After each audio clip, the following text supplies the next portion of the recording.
السلام عليكم ورحمة الله وبركاته. إن الحمد لله نحمده ونستعينه ونستغفره ونعوذ بالله من شرور أنفسنا ومن سيئات أعمالنا. من يهده الله فلا مضل له ومن يضلل فلا هادي له. أشهد أن لا إله إلا الله وحده لا شريك له وأشهد أن محمدا عبده ورسوله وبعد. Kita sampai hasil yang didapat oleh seorang mukmin ketika dia faham betul, menghayati betul asma wa sifat.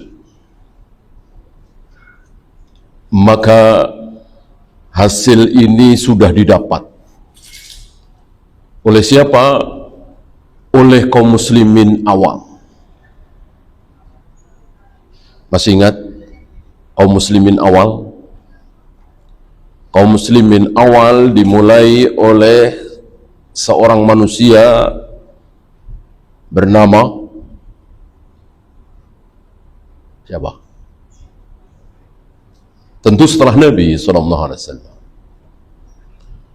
Kaum muslimin awal dimulai oleh seseorang bernama, namanya Abu Quhafah, tidak begitu terkenal. Abdullah bin Abi Quhafah. Kunyahnya Abu Bakar. Ya. Kaum muslimin awal di umat ini adalah Abu Bakar. Dari kalangan wanita Khadijah. Dari kalangan anak-anak atau remaja Ali bin Abi Thalib. 13 tahun pertama Islam, belum ada wudu, belum ada sholat, belum ada saum, belum ada zakat, belum ada haji, belum ada jihad. Ngapain? Tauhid setiap hari. Tauhid ada 3, sudah kita bahas. Yang tertinggi, kitab yang sedang kita kaji, Tauhid Asma was Sifat. Maka kitab yang beliau tulis oleh Syekh Abdul Razak ini, beliau beri judul Fikih Asmaul Husna. Nah, kita lihat mereka, kaum muslimin awal, Abu Bakar, Umar, Utsman, Ali, Zubair, Tolha, terutama yang 10 dijamin masuk surga. Nggak ada yang nggak awal itu. Nggak ada satupun orang Ansor. 10 sahabat yang namanya disebut oleh Nabi secara bersamaan bahwa mereka pasti masuk surga, tidak ada satupun orang Ansor. Orang Ansor kan berarti belakangan. Sudah lewat 13 tahun. Atau mungkin 10 tahun. Kan ketika Nabi masih di Mekah, sudah banyak orang-orang Madinah yang masuk Islam. Ini salah satu kehebatan orang Ansor. Belum bertemu dengan Rasulullah, tapi sudah beriman. Belum pernah melihat wajah Nabi, tapi sudah baca syahadat. Sementara Abu Jahal, Abu Lahab, Abu Thalib, bahkan waktu itu Abu Sufyan, setiap hari bertemu dengan wajah Nabi. Hampir setiap hari mendengar suara Nabi, dakwah Nabi. Tapi tidak bergeming. Hatinya keras membatu. Nanti akan kita bahas beliau jelaskan bagaimana inkisar, hati yang pecah, hati yang tidak keras. Kalau keras kan nggak bisa pecah, gitu ya. Hati yang lembut.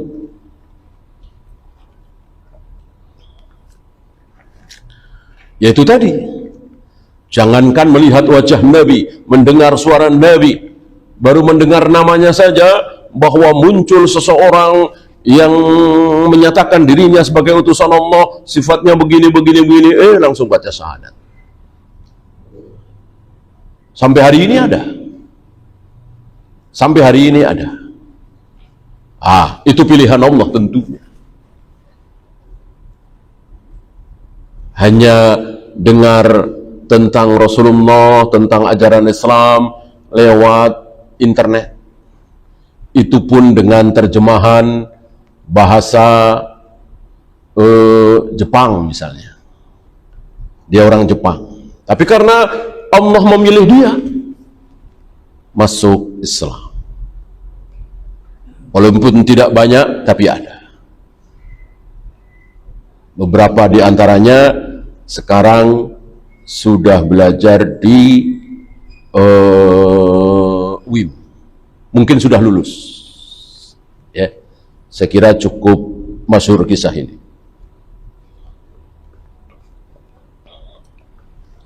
Nah, sementara Abu Jahal, Abu Lahab, Abu Thalib hampir tiap hari bertemu Nabi, mendengar suara Nabi, dakwah Nabi, tapi tidak bergeming.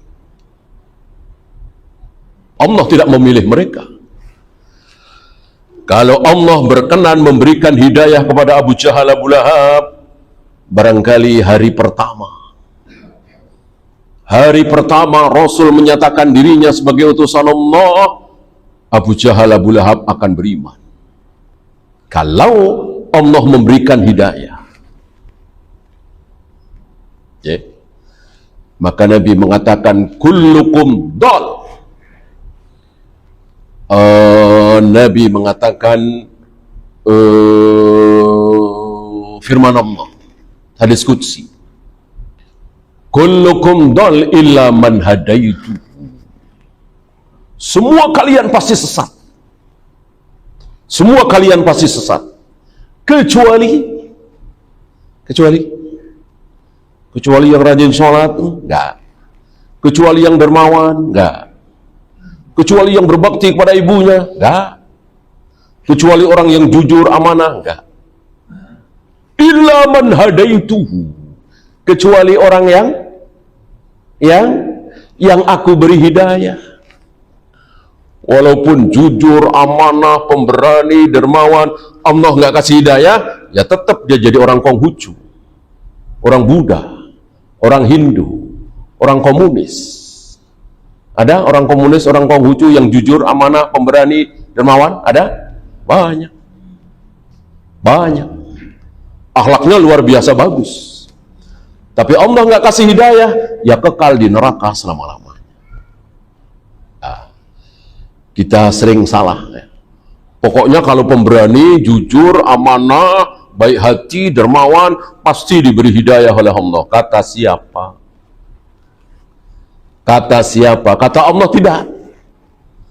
Allah memberikan hidayah suka-suka Allah. Coba antum bandingkan dua abu ini. Antum bandingkan, barangkali sedikit banyak antum pernah dengar dua abu ini ya. Mana di antara dua abu ini yang lebih pantas dapat hidayah? Abu Thalib apa Abu Sufyan? Abu Sufyan apa Abu Thalib? Ini logika kita ya. Logika kita, penalaran kita, nurani kita, otak kita. Mana yang lebih pantas dapat hidayah? Abu Sufyan apa Abu Thalib? Bisa jawab? Logika kita, yang lebih pantas dapat hidayah siapa? Abu Thalib, lebih pantas.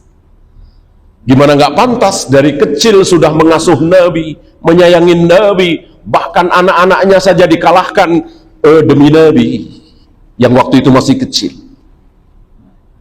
Abu Jahal, Abu Lahab, macam-macam dihadapi oleh Abu Thalib. Pasang badan istilah kita. siap mati demi membela keponakannya Muhammad sallallahu alaihi wasallam. Tentu ini lebih pantas mendapat hidayah dari Allah daripada Abu Sufyan. Abu Sufyan itu 3 perang besar memimpin pasukan untuk menghancurkan Nabi dan para sahabat. Ya, perang Badar, perang Uhud, perang Ahzab, Abu Sufyan memimpin pasukan. Istilah kita menjadi garda terdepan untuk memerangi Islam. Kan nggak pantas itu dapat hidayah.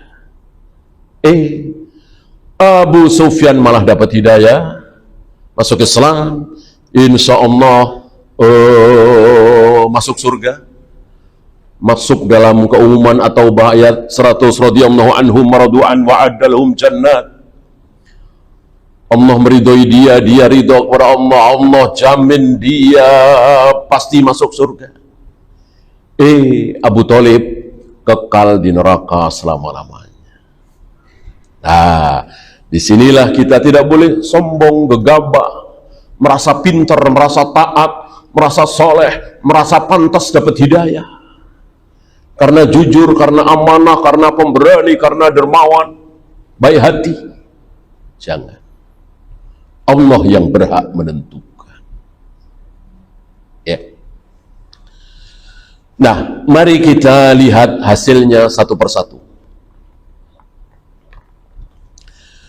Saya bacakan, ini di akhir-akhir bab iktida'u asma'illah li athariha minal ubudiyah. Asar pengaruh dari mempelajari asma wa sifat dalam praktek ibadahnya. Ini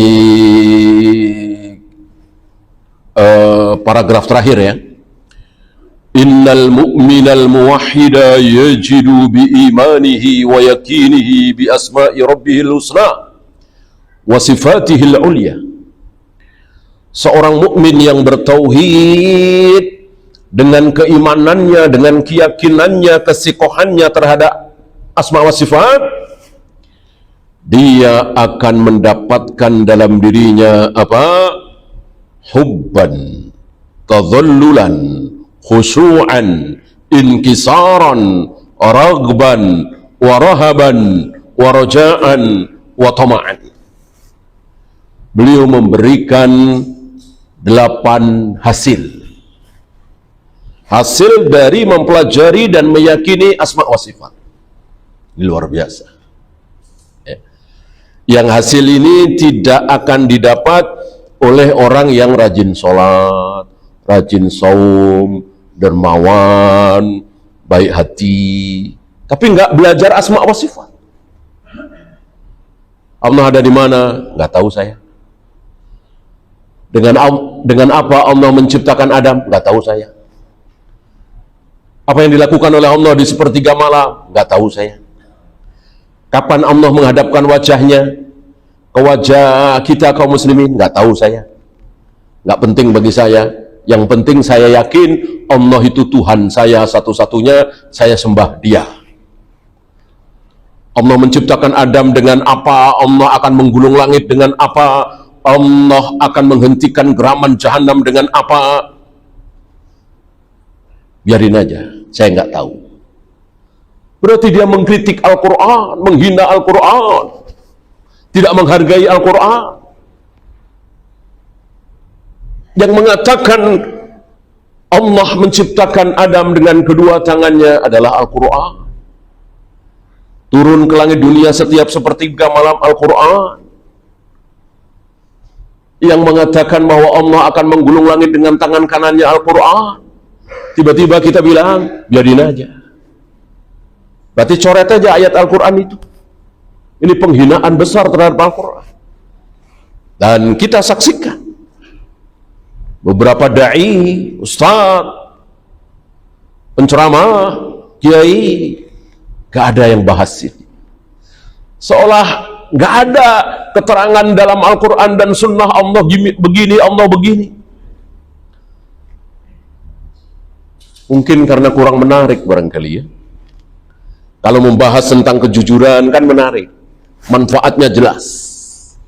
Membahas tentang amanah, membahas tentang dermawan, membahas tentang persatuan Islam, ekonomi umat, kan langsung nampak hasil. Kalau bahas Allah bersemayam di atas arsy, Allah turun ke langit dunia setiap 3 malam, Allah begini, Allah begini, Allah begini, Allah. Nggak menarik. Dan nggak ada hasilnya. Apa hasilnya? Berani mengatakan bahwa Allah telah mengatakan sesuatu yang sia-sia. Ya? Berani mengatakan, ya Allah, ngapain engkau kasih tahu kami bahwa engkau bersemayam di atas arsy, engkau menciptakan Adam dengan kedua tanganmu, engkau akan menggulung langit dengan tangan kananmu, engkau turun ke langit dunia setiap sepertiga malam. Ngapain ya Allah? Berani mengatakan seperti itu. Seolah kita pintar, Allah bodoh. Ulama Ahlus Sunnah wal Jamaah tidak melunjak seperti itu. Mereka merendahkan diri di hadapan Allah, walaupun nggak tahu. Kita semua, saya, antum nggak tahu Allah bersemayam di atas arsy itu seperti apa. Allah turun ke langit dunia setiap sepertiga malam, gimana logikanya? Kita nggak paham, nggak tahu. Orang sekarang ini ada negeri yang sedang sepertiga malam, Allah menghadapkan wajahnya ke wajah orang yang sedang sholat, gimana kita melogikannya? Nah, karena Ahlus Sunnah wal Jamaah mengikuti Rasul dan para sahabat, walaupun tidak tahu, tidak faham, tidak bisa melogikakan, tapi sami'na wa ata'na. Bahwa Allah begini, Allah begini, Allah begini, Allah disampaikan, didakwahkan, tidak disembunyikan, hanya sekedar dibaca. Kan dibaca saja. Kalau membaca tentu mereka nggak akan melengkap ayat itu. Ar-Rahmanu 'alal arsy istawa, ma mana'aka anta suda lima khalaqtu bi yadayya was samawati matwiyatun bi yamini. Tentu ayat-ayat itu mereka baca, tapi ya sudah, nggak ada pembahasan, nggak ada keyakinan.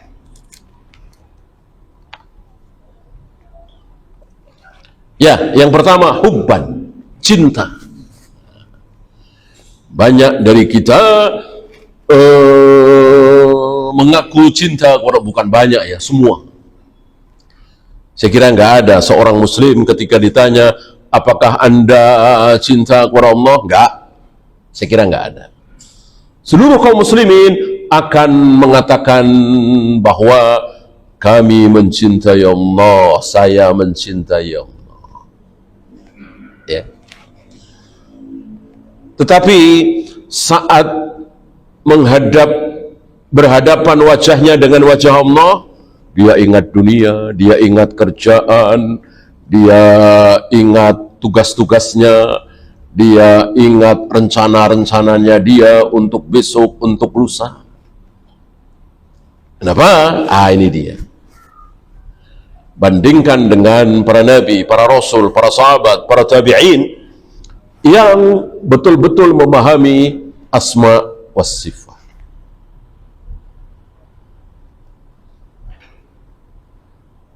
Rasul kalau sedang suntuk, sedang bosan, ya, namanya manusia ya, sedang apa ya, istilah kita sedang gabut apa ya, beliau nyari-nyari siapa? Bilal, muadzin, ya.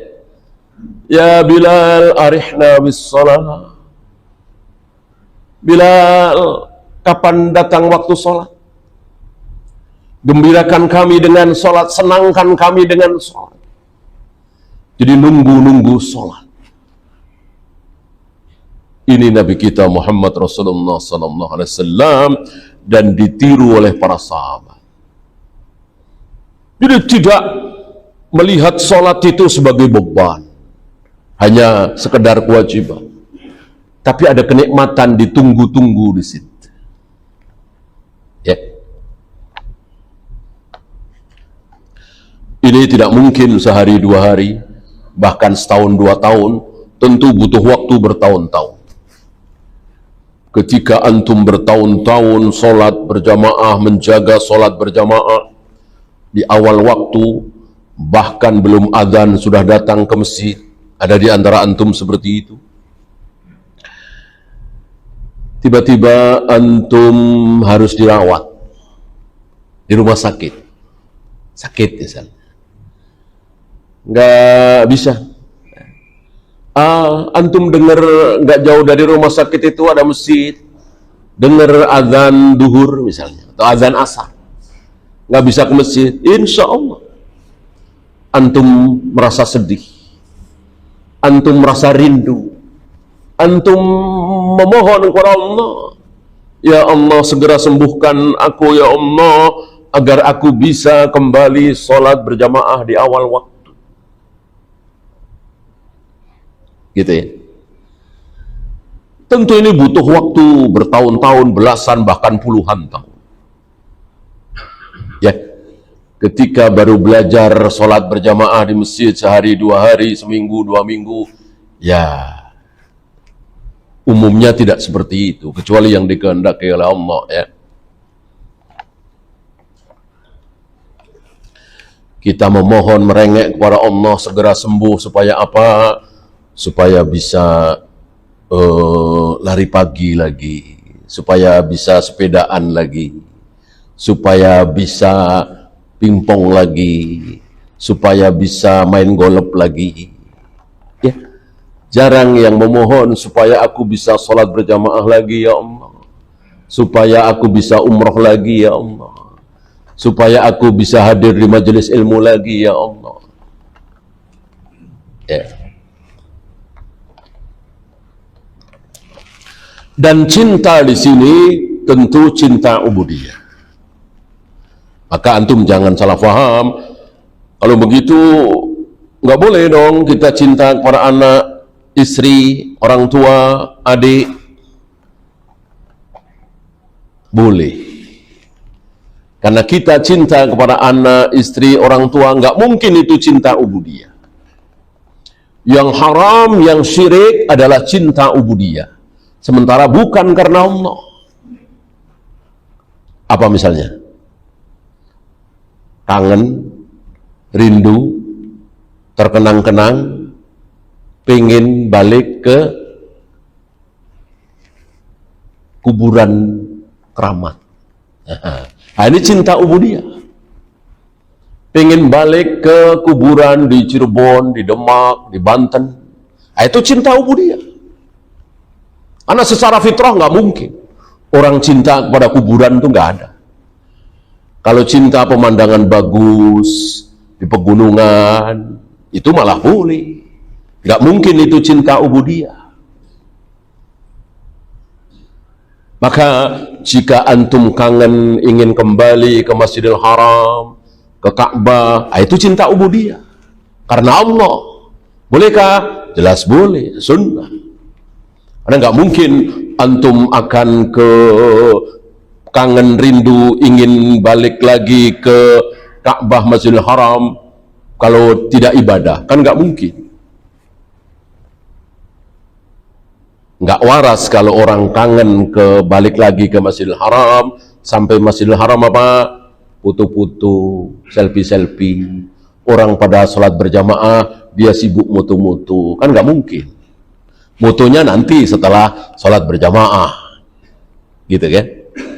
Bahkan kalau antum betul-betul kangen, ya nggak perlu foto-foto, ya nggak perlu ada orang tahu, nggak perlu teman-teman antum segrup tahu kalau antum sedang umroh, sedang duduk 10 meter, 7 meter dari Ka'bah nunggu qomat.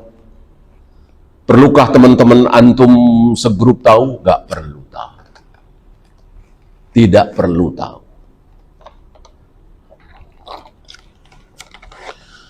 Biasanya setan, iblis mentalbis, menipu. Gak apa-apa kamu kasih tahu di grup. Supaya apa? Supaya memancing mereka yang belum umroh, belum haji, supaya bersegera. Ini talbisul iblis. Ya. Seandainya ada niat seperti itu, biasanya niat itu kecil. Yang besar apa? Ingin dilihat, ingin dipuji, ingin supaya teman-teman segrup tahu kalau saya sedang berada di dekat Ka'bah, sedang taat kepada Allah. Gitu. Iblis pintar, setan lihai. Maka hati-hati. Jangan pernah memamerkan ibadah kita kepada Allah. Cukup kita dengan Allah saja yang tahu. Ya. Mungkin orang tua, mungkin anak istri. Karena orang tua, anak istri, insya Allah kita nggak pamer. Insya Allah.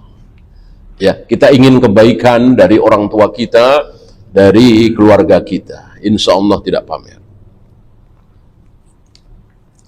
Yang kedua, tadallul. Merunduk, merendahkan diri, menjadikan diri kita orang yang bodoh di hadapan Allah. Karena sifat ibadah itu seperti itu. Bodoh. Apa kata Allah kita ikuti, kita nggak pakai akal, seolah kita nggak punya akal. Kata Allah, cium batu ini, cium. Hajar Aswad ya. Cium tanah, sujud, cium. Ya. Nengok kanan, habis itu nengok kiri. Kalau mengakhiri sholat, nunjuk dengan jari. Nah, begitu. Sifat ibadah itu. Maka jangan pernah nanya, apa maksud nunjuk dengan jari, apa maksud nengok ke kanan, ke kiri, apa maksud nyium Hajar Aswad. Sekelas Umar, yang kata Nabi, kalau ada Nabi lagi setelah aku, Umar yang akan jadi Nabi. Nggak tahu apa maksud nyium Hajar Aswad. Maka satu ketika Umar pernah mengatakan, innaka hajarun mayyitun la tadurru wa la tanfa'. Engkau ini batu mati, nggak ada manfaatnya, nggak ada mudorotnya. Kasarnya kalau saya tabuk kamu nggak mungkin bisa balas. Kan gitu. Wallahi demi Allah, seandainya Allah tidak menyuruh aku lewat Nabi mencium engkau, seandainya Nabi tidak mencontohkan mencium engkau, nggak sudi aku mencium engkau. Lalu dicium. Kenapa? Mencontoh Nabi SAW. Itu saja. Nabi tentu diperintahkan oleh Allah. Padahal Umar tahu Hajar Aswad itu adalah batu yang diturunkan dari surga. Warnanya putih bersih awalnya. Karena dosa-dosa manusia, terutama dosa syirik, akhirnya menjadi hitam, menghitam.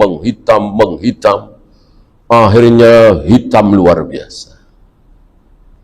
Nah, Umar tidak mengatakan, wahai Hajar Aswad, engkau ini batu dari surga, wajar dan pantas aku cium. Enggak, bukan karena itu.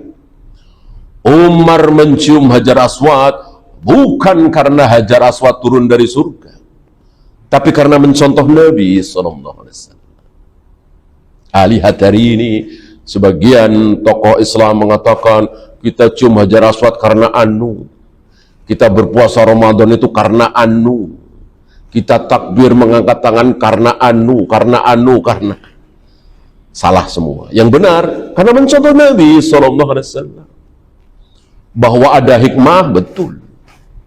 Hikmah itu bukan alasan kita melakukan sesuatu.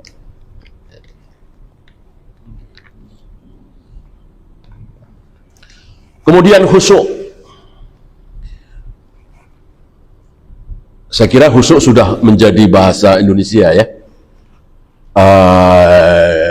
Dan menurut saya bahasa khusyuk sudah difahami oleh hampir semua kaum muslimin.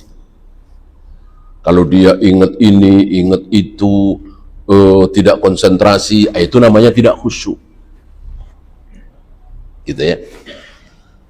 Nah, kehusyuan ini akan didapat oleh kita seorang muslim Kalau kita betul-betul tahu, yakin dan benar memahami asma wa sifat. Ya, gimana tidak khusyuk?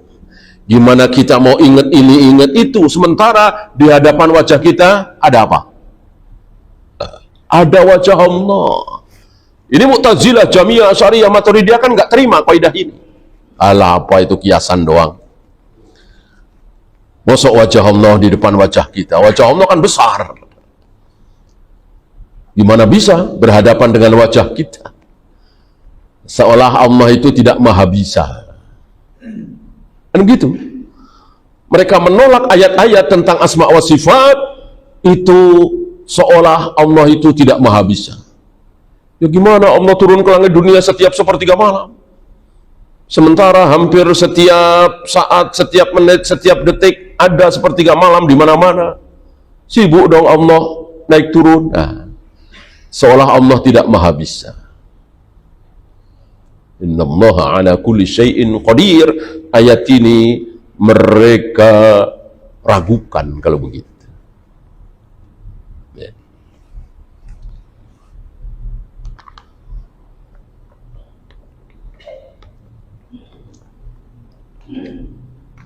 Sementara kalau gurunya ngomong nggak masuk akal, oh guru kami mah kecil, gitu. Guru kami itu kadang dalam satu tempat, dalam satu waktu bisa berada di 2 tempat, 3 tempat. Loh kok bisa? Ya guru kami, syekh kami, gitu. Padahal kan nggak masuk akal. Gitu. Ada orang mati berkali-kali, nah itulah guru kami. Bahkan ada yang mengatakan guru Rasulullah Isra Mi'raj kan cuma sekali, guru kami berkali-kali. Ya guru kami, apapun bisa. Begitu Allah, nggak mungkin. Allah nggak mungkin seperti itu. Aneh, kebalik. Para nabi, para rasul, para sahabat, para tabi'in meyakini Allah bisa apa. Maka apa kata Allah tentang dirinya? Udah kita imani saja. Nggak mungkin akal kita bisa menjangkau. Bagaimana Allah membolak-balikkan hati manusia dengan 2 jarinya? Gimana caranya? Jari Allah tentu besar sekali, hati kita kecil. Itu dia. Tidak meyakini kalau Allah itu maha bisa.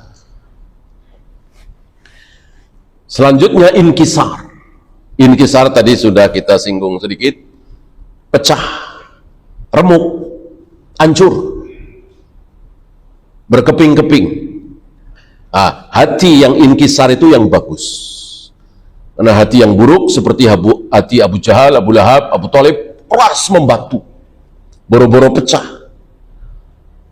Ya, retak saja nggak bisa. Betul-betul keras membatu. Tidak bisa menerima kebenaran. Banyak manusia seperti itu sampai hari ini. Keras membatu.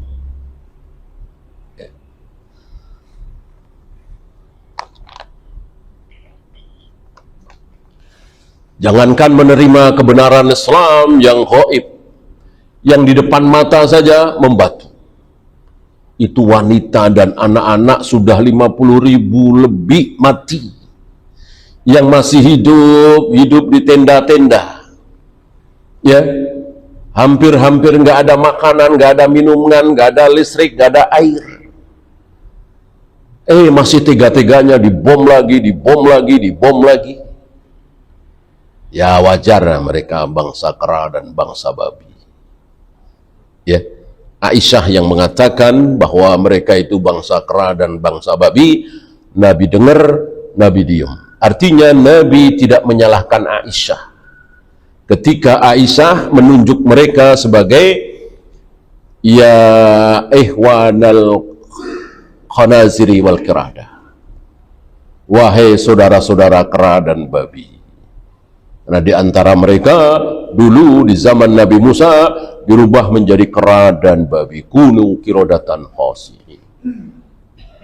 Yang muda-muda menjadi kera, yang tua-tua menjadi babi. Saking maksiatnya.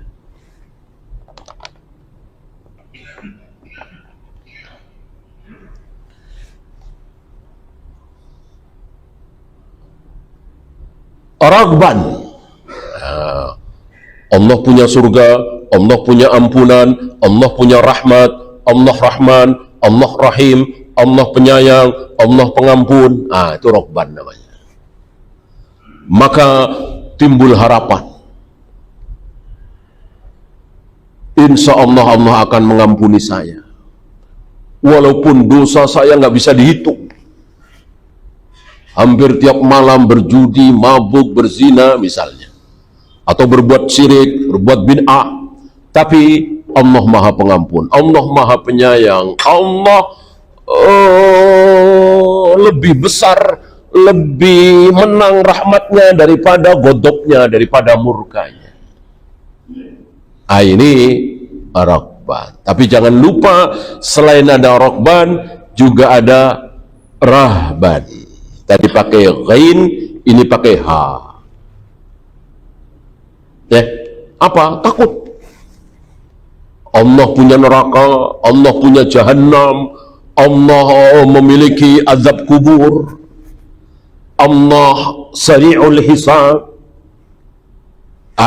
Dua-duanya kita perhatikan. Jangan salah satu. Ada seorang anak muda sakit keras dan akhirnya meninggal. Nah, saat sebelum meninggal itu Rasul bertanya kepada anak muda ini, ada apa di dalam dirimu sekarang ini?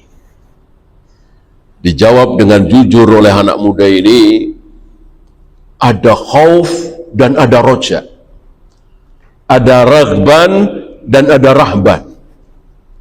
Ada ketakutan luar biasa, tapi juga ada harapan.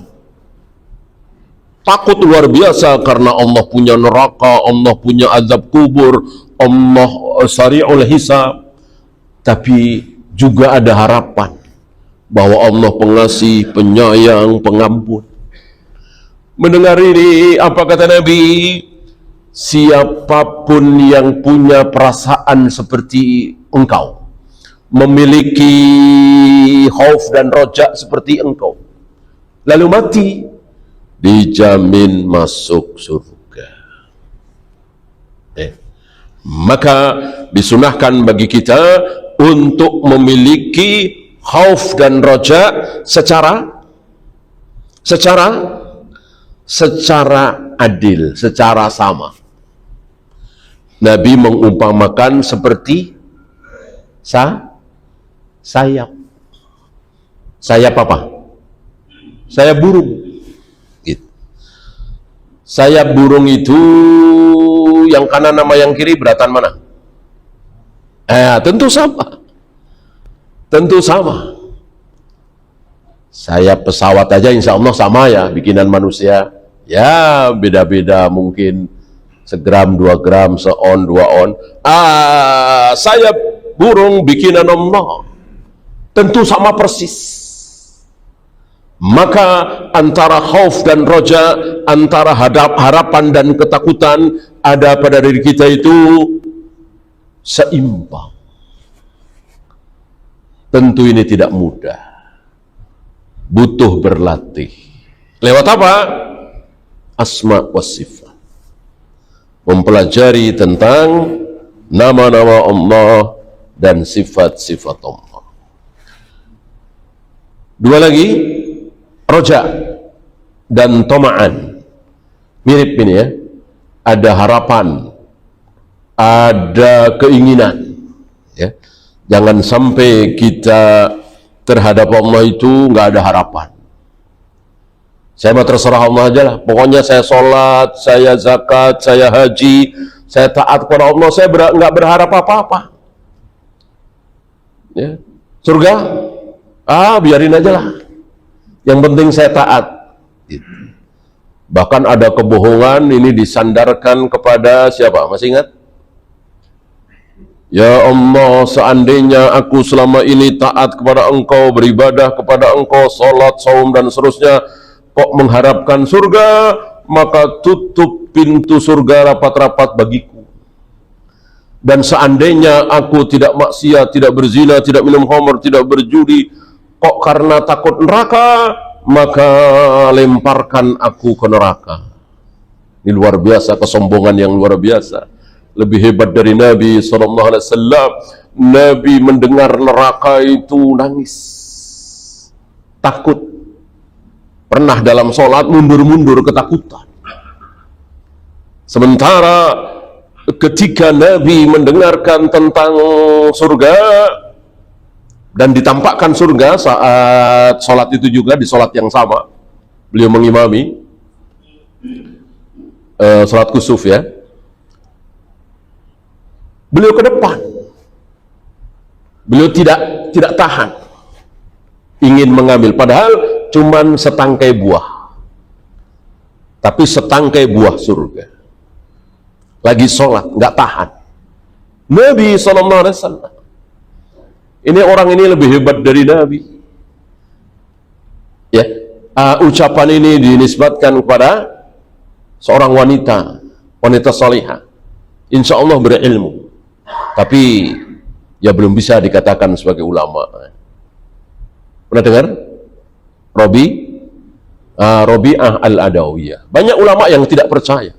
Robi'ah al-Adawiyah sampai segitu bodohnya mengucapkan kalimat ini, kalimat yang bodoh sekali dan sombong sekali.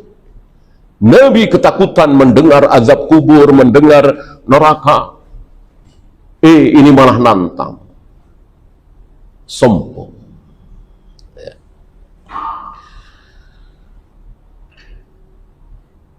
Yang terakhir, toma'an. Ya. Jadi tomak saya kira sudah bahasa Indonesia ya, tamak rakus. Jadi kita disunahkan untuk tamak rakus terhadap apa? Terhadap kebaikan. Ya.